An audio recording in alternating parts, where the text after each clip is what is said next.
বেশিলা ব্রহ্মদেবী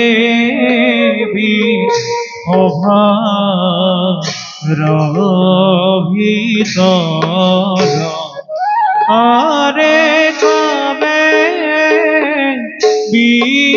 বিমোহিতা দেবী সসলধরা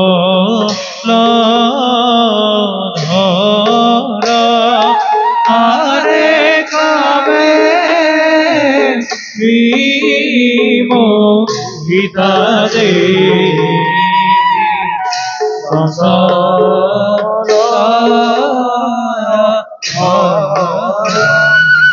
হরে নয়নাকে কলকয়া অভারভিতর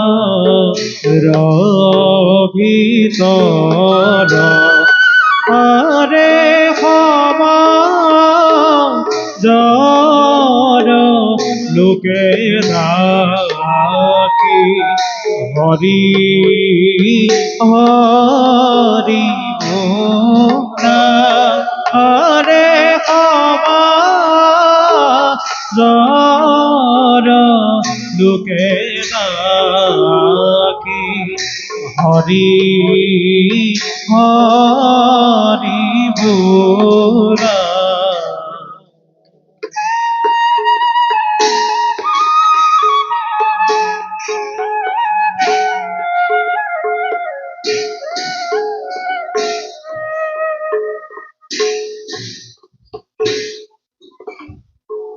স্বৰ্গৰ অপেশ্বৰী নাম মোৰ ৰম্ভা মোৰ ৰূপ যৌৱনত মুগ্ধ হৈ দেৱৰাজে মোক এই স্বৰ্গৰ প্ৰধান অপেশ্বৰী পাতিলে মোৰ মায়াৰ দ্বাৰাই দেৱকৰ্ম সাধি ফুৰো এই জগতত এইবাৰো যুৱৰাজ কলিৰ লগত সহযোগ হৈ অকাল আৰু কাল দৈত্যদয়ক বধ কৰাৰ লগতে মহামুনি সুখদেৱৰ মহত্বক চুৰ কৰিবৰ বাবে সেই মৰ্ত্যত মই কৰিছোহি বাহৰ মোৰ মায়াৰ প্ৰভাৱত কলিৰ ৰাজত্ব প্ৰভুত্ব গোটেই পৃথিৱীত কলিৰ শক্তি কৰি প্ৰচাৰ যাওঁ প্ৰথমতে অতি সংগোপনে সুখদেৱৰ কাষে গৈ মোৰ মায়াৰ বিস্তাৰ কৰি এই পৃথিৱীত পাপৰ বীজ অংকুৰিত কৰোঁগৈ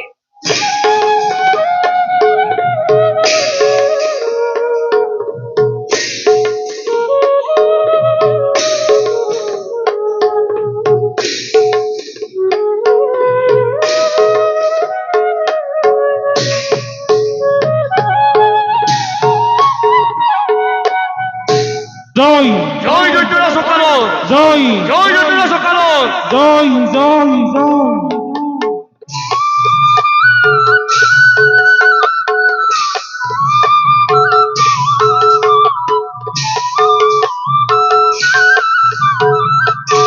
ওয়ারে প্রবেশিরা অভার মাঝে দৈত্য করা জন ওয়ারে চিরা করবে চলিয়াছে দেখিতে ভর ওয়ারে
ভাতৃগণ,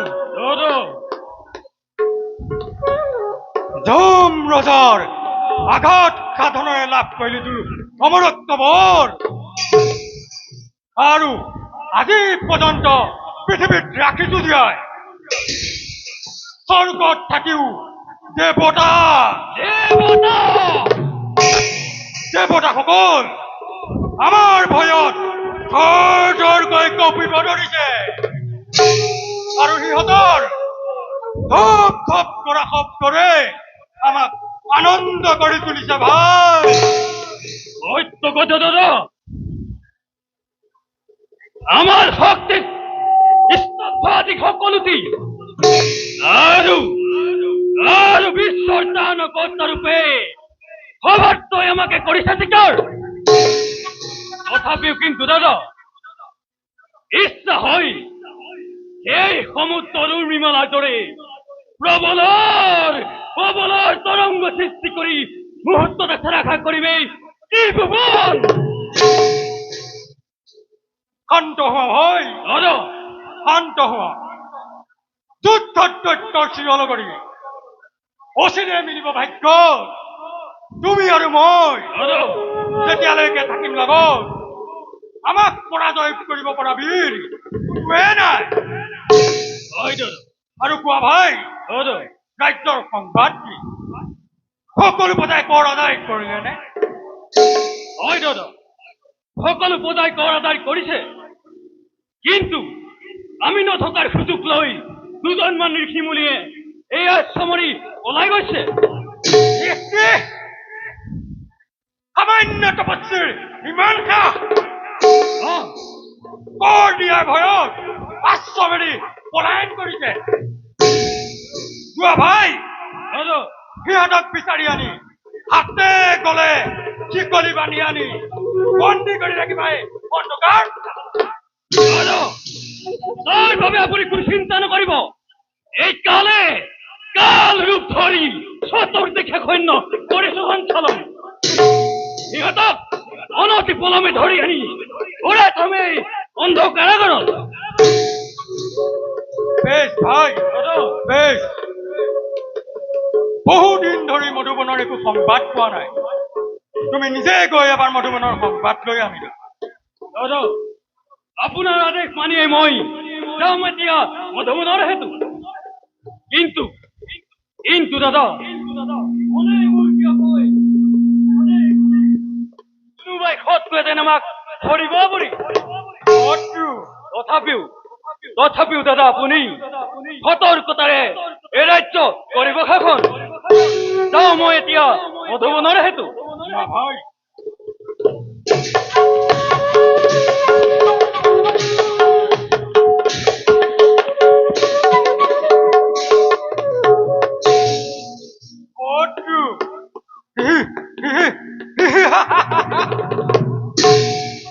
নিষ্পত্তিময়ে উজনিৰ ৰাজ্য, কাষত আছে মোৰ লক্ষ লক্ষ সেনানী আৰু বীৰ ভাতৃকাল। তেনেস্থলত কোন শত্ৰুৱে মোক আক্ৰমণ কৰিব পাৰে?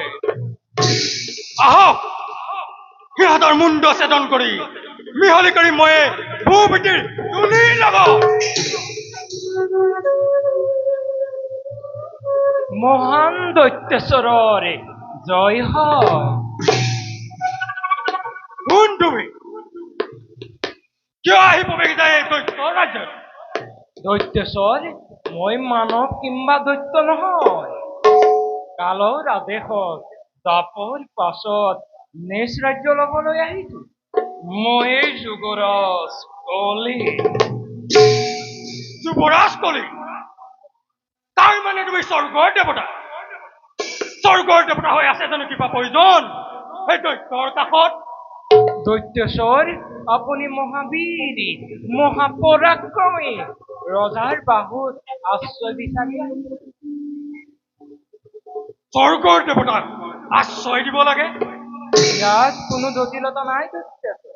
আচলতে মোৰ স্থান স্বৰ্গতে, মৰ্ত্যত নহয়। কালৰ আদেশত নিজ ৰাজ্য ল'বলৈ আহি মৰ্ত্যত নিৰাশ্ৰয় হোৱা দেখিহে আপোনাৰ আশ্ৰয় বিচাৰিছো। তাতে আপোনাৰ দৰে মহাবীৰ মহা পৰাক্ৰমী নৃপতিৰ বাহুত আশ্ৰয় পালে মোৰেই জীৱন ধন্য দৈত্যেশ্বৰ। লাগিলে নানা দিহা পৰামৰ্শ ক্ষুদ্ৰতম হলেও কিন্তু সহায় কৰিব পাৰিম দৈত্যেশ্বৰ। তুমি কিন্তু উচিত কথাই প্ৰকাশ কৰিছা।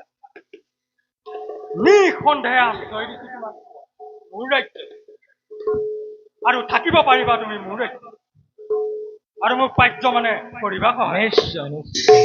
বাৰু ব'লা যাওঁ এতিয়া অন্তেশ ফুৰে। বলক দৈত্যপতি।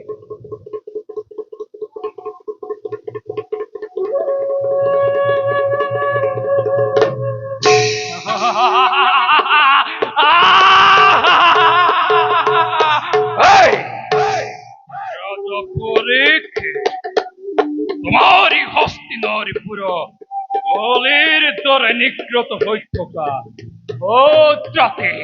ভদ্ৰবিন্দুবোৰ ভয়ঙ্কৰী বাষ্পলৈ পৰিণত হোৱাৰ সময়তে সমচাপেল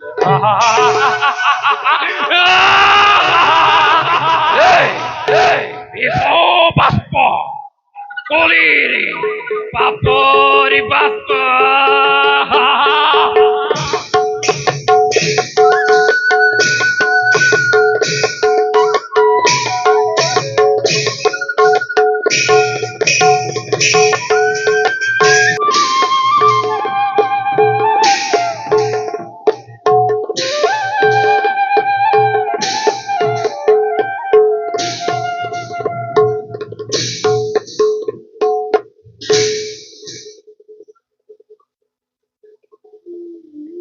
হে শ্ৰীহৰি, তোমাৰ অপাৰ মহিমা, কত দিন কত ৰাতি তোমাৰ নামকে সাৰ কৰি হৰি হৰি বুলি তোমাক বিচাৰি ফুৰিছো, তথাপিও তোমাৰ দৰ্শন পোৱা নাই।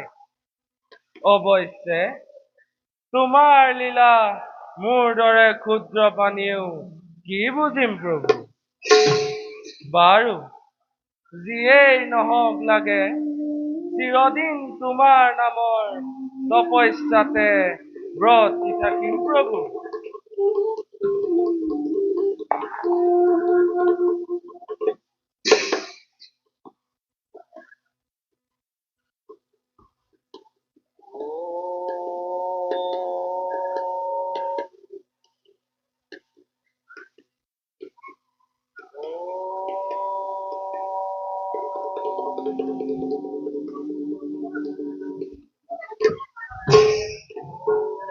সুখদেৱ তপস্যাত মগ্ন। ইমান সুন্দৰ সুখদেৱ, এনে লাগিছে যে সকলো কৰ্ম এৰি ইয়াতে ৰৈ তেখেতক চাই নয়ন সাৰ্থক কৰো। কিন্তু সাৱধান ৰম্ভা, তই তোৰ কাৰ্য সম্পূৰ্ণ কৰিবই লাগিব। সুখদেৱৰ ধ্যান ভংগ কৰি প্ৰেমাসক্ত কৰিবৰ বাবে তেওঁৰ হৃদয়ত জগাব লাগিব প্ৰেমৰ মন্দাকিনী ধাৰা। তেতিয়াহে সিদ্ধি হব যুৱৰাজ কলিৰ কাৰ্য। কিন্তু কি উপায়েৰে মই সুখদেৱৰ কাষ চাপি যাওঁ? উপায় উপায় উপায় যাওঁ নিষ্কৰ্তব্য হওঁ অগ্ৰসৰ। ৰক্ষা কৰা কুশলতা, ৰক্ষা কৰা।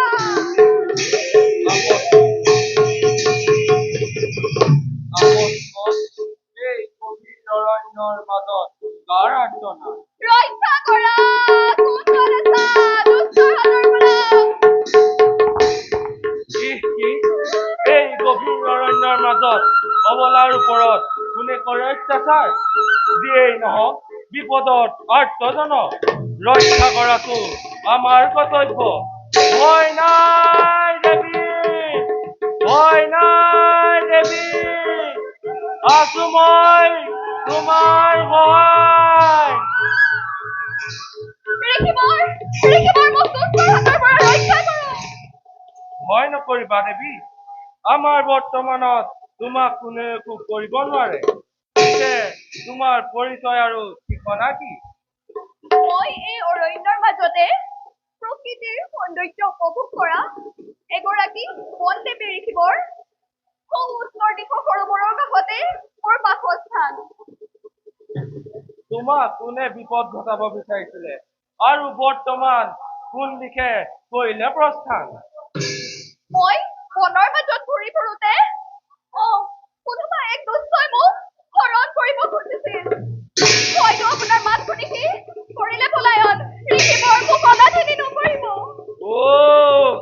প্ৰকৃতিৰ এই নিৰ্জন কুলত দুষ্ট মানৱৰ পাশবিক অত্যাচাৰ। তুমি কোনো চিন্তা নকৰিবা দেৱী, মই তোমাক আশ্ৰয় দিম।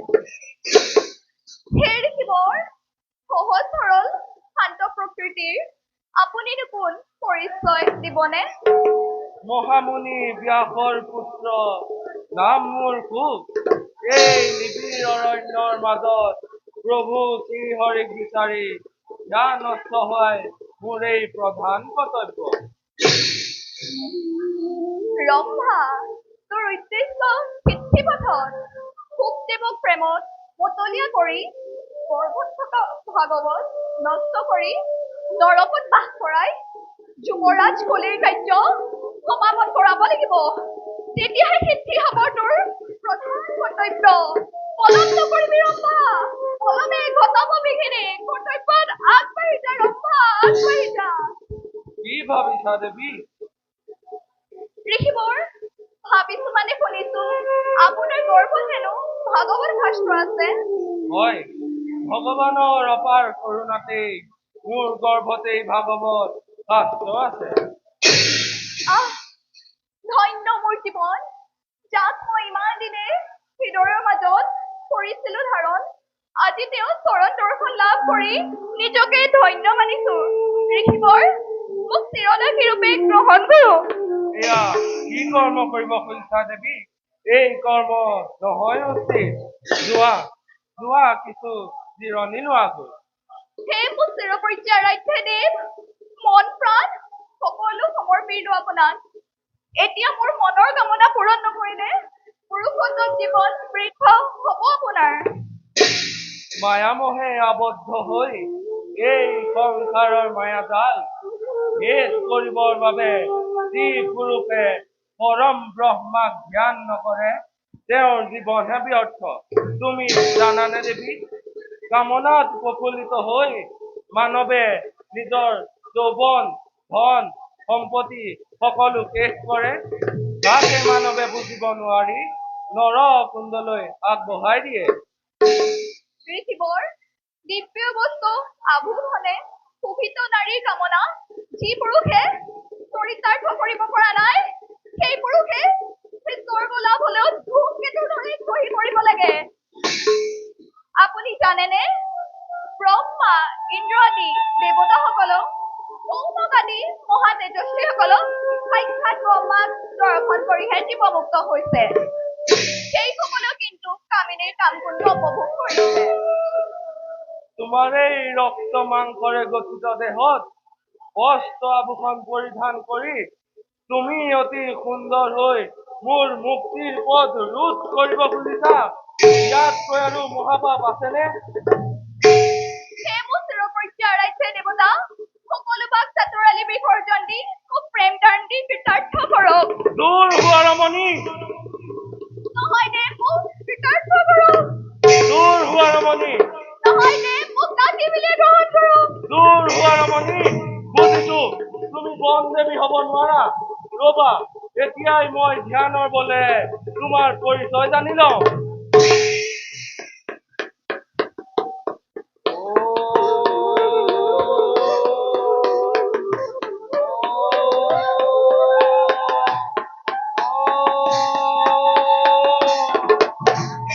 কলংকিত পেচনী, তুমি যি উদ্দেশ্য লৈ মোৰ কাষ চাপিছা সেয়া কেতিয়াও নহব সফল। পুনৰবাৰ যদি এনে অসৎ অভিপ্ৰায় লৈ মোৰ কাষ চাপিব চেষ্টা কৰা, ভাবগ্ৰস্ত হবা চিৰদিনলৈ। তোমাৰ উপস্থিতিয়ে এই মোৰ পবিত্ৰ আশ্ৰম চিৰদিনলৈ পুলকিত হল। এই পবিত্ৰ আশ্ৰম এতিয়াই মই কৰিলো ত্যাগ জয় শ্ৰী হৰি জয় শ্ৰী হৰি সঁচাকৈ সঁচাকৈ সুখদেৱ এই আশ্ৰম এৰি গুচি গ'ল। মোৰ এই মোহনীয় ৰূপেও সুখদেৱক ভুল নিয়াব নোৱাৰিলো। ধন্য ধন্য সুখদেৱ, ধন্য তোমাৰ ব্ৰহ্মচৰ্য ব্ৰত। কিন্তু ৰম্ভা মই এইবাৰ নোৱাৰিলো যদিও বাৰে বাৰে চেষ্টা কৰি হলেও মোৰ কাৰ্য সিদ্ধি কৰিমেই কৰিম। যাওঁ, বৰ্তমান মোৰ আগন্তুক কৰ্তব্য হওঁ অগ্ৰসৰ।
ইরাবতী ওয়ারে লয়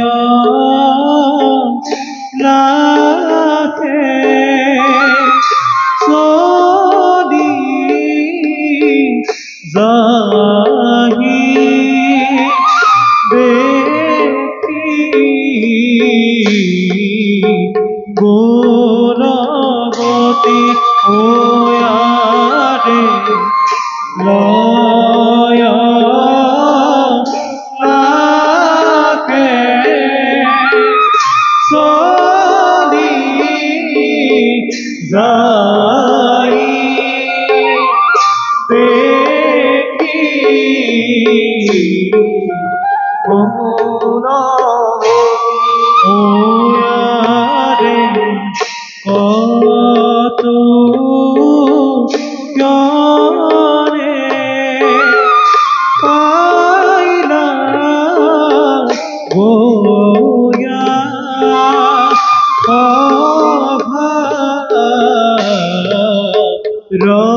ভিতর ওয়ারে রাম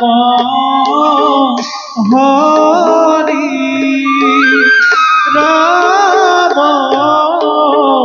হরি গুরা হরিভজন ওয়ারে রাম হরি রাম হরি গুরা হরিভজন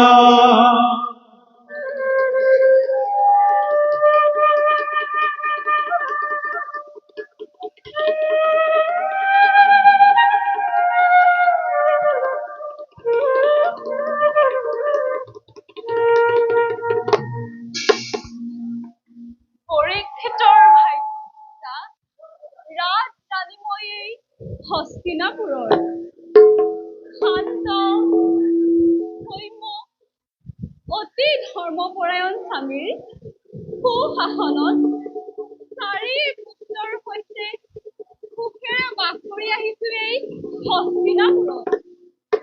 হে প্ৰভু নাৰায়ণ, হস্তিনাপুৰৰ সুখ সমৃদ্ধি সদায়ে যেন অটুট থাকে প্ৰভু।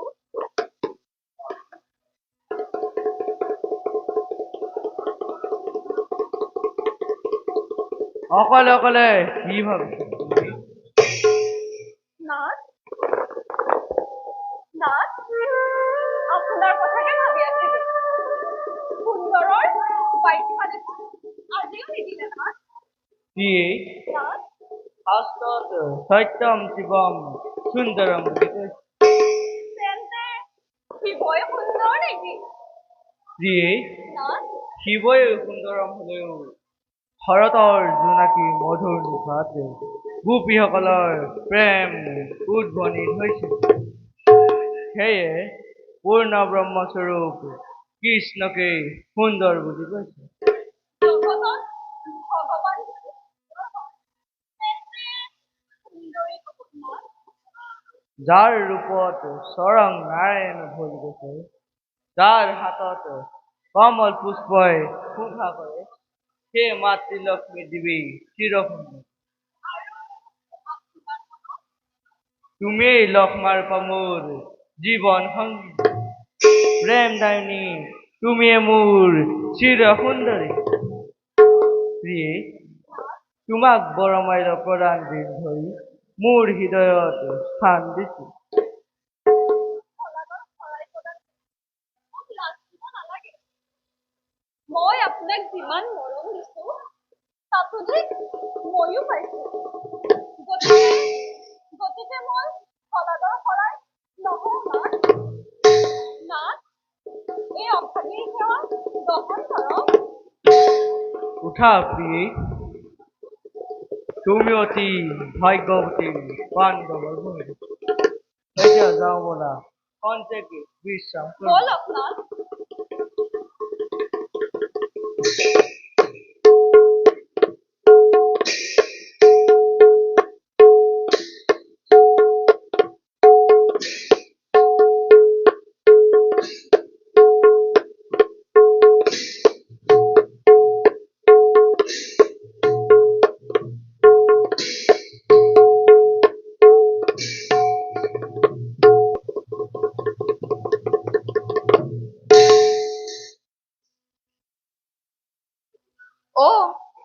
এয়াই মধুবন। সাৱধান ব্ৰহ্মা, এইবাৰ তোৰ কৰ্তব্য অতি গধুৰ। মানৱ আৰু দৈত্যৰ মাজত মই সংঘাত সৃষ্টি কৰাব লাগিব। দৈত্যকাল বৰ্তমান এই বনলৈ আহিছে। অন্যহাতে পৰীক্ষিতৰ সেনাপতি চন্দ্ৰসেনো মৃগয়াৰ বাবে এই বনতে কৰিছে বিচৰণ। প্ৰথমতে দৈত্যক মোৰ ৰূপত কৰিম মোহিত। তাৰ পিছত চন্দ্ৰসেনৰ লগত বিবাদৰ কৰিম আৰম্ভণ। আৰু তাৰ লগে লগে যেনে তেনে চন্দ্ৰসেনৰ লগত বিবাহ পাশত আবদ্ধ হ'ব লাগিব। কাৰণ শুকদেৱো বৰ্তমান হস্তিনাপুৰতে আশ্ৰয় কৰিছে গ্ৰহণ।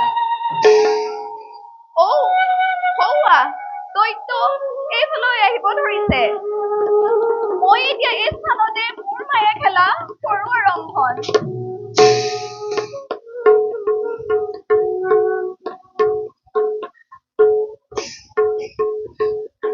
মধুবন পূৰ্বতকৈও ফলে ফুলে হয়ে উঠেছে জাতিষ্কাৰ।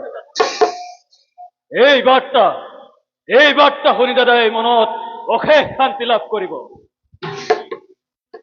যাওঁ মই আৰু কিছু দূৰ কৰোঁ অন্বেষণ।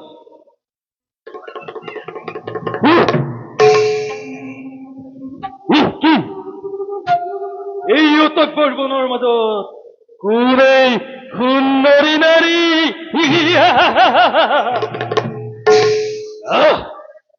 কি অপূৰ্ব সুন্দৰী, যেন সৰগৰ পৰাই নামি আহিছে।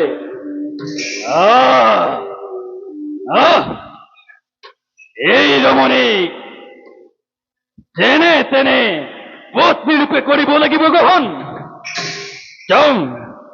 যাওঁ মই অতি শীঘ্ৰে প্ৰেম নিবেদন কৰোঁগৈ।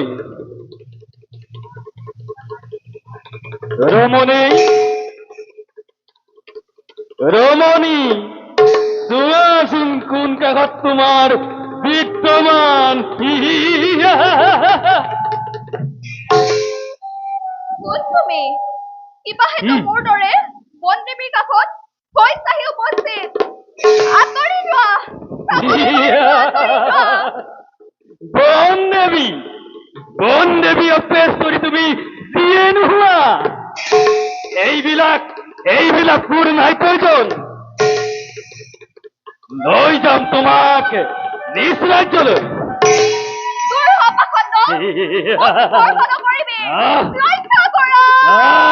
কোন কণ আছা? ৰক্ষা কৰা!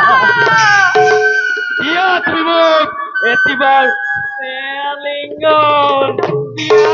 দিয়া তুমি মোক এটিবাৰ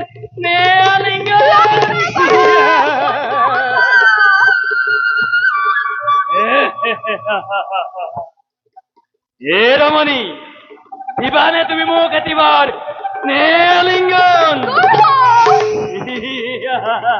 ৰক্ষা কৰা! ৰক্ষা কৰা! কাক মাতিছা ৰমণী?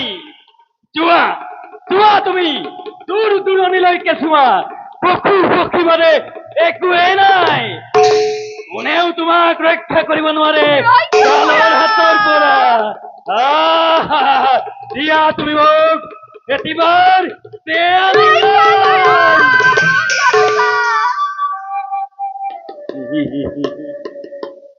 হে ৰমণী,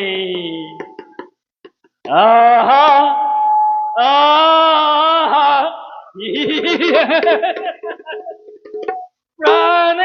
প্রাণেশ্বরী দিয়া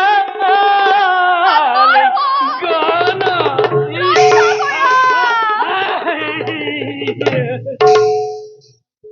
এরে তোমার হনে মোর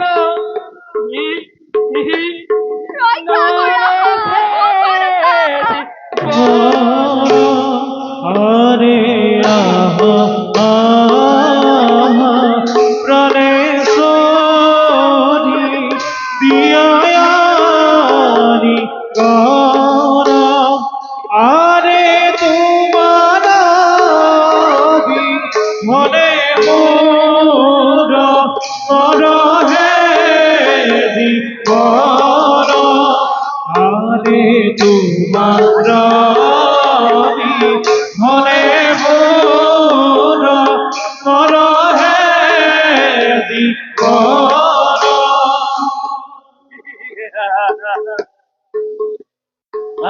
রমণী,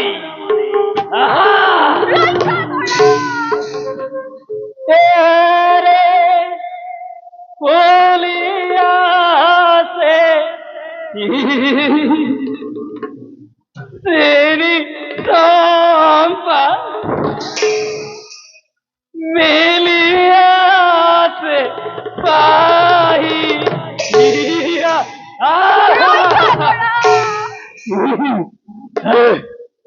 হে রমণী, তোমাক লাগে মোক। আহা ৰমণী, কাষলৈ আহা আহা আহা ৰমণী।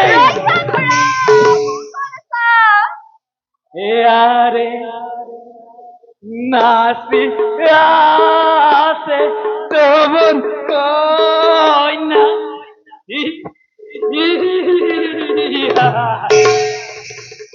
থাকো কেন করি আরে করি আসে সেনি সম্পা মেলিয়াসে পাহি আরে নাসিয়াসে জবান কইনা মাকুতে না করি আরে নাসিয়াসে জবান কইনা থাকুকে না করি